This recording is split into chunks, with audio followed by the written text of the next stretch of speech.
Ngayon ko lang nalaman na nagsasalita rin pala tong ChatGPT na. Try natin. Oo, tama. Masaya rin kasi kapag may voice interaction, mas natural at mas madali ang usapan. Kung may mga tanong ka o gusto mo lang magkwento, andito lang ako para makipag-usap sa'yo. Masaya talaga. Ganda ng boses, no? Pag boring ka, ito kausapin mo. Totoong boses ba yan ng tao? Oo, totoo itong boses ko.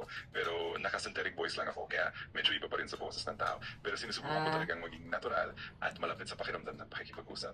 Very therapeutic talaga yung boses nito, guys. Kahit wala na kayong kausap na tao, pwede nyo siyang kausapin. Pag meron kayong gustong malaman, guys, o kayong matutunan, bored kayo or hindi kayo makapag-type, tinatamad kayo, ganito na lang gamitin nyo, guys. Tama, sobrang convenient nga talaga. Kahit anong oras, kahit saan, nandito lang ako para tumulong at makipag-usap. Kaya kung may tanong o gusto lang mo chill, pwede ninyong subukan anytime. Masaya akong makasama kayo. May bago na tayong tropa, si ChatGPT. Subukan nyo na si ChatGPT, guys. Ang galing.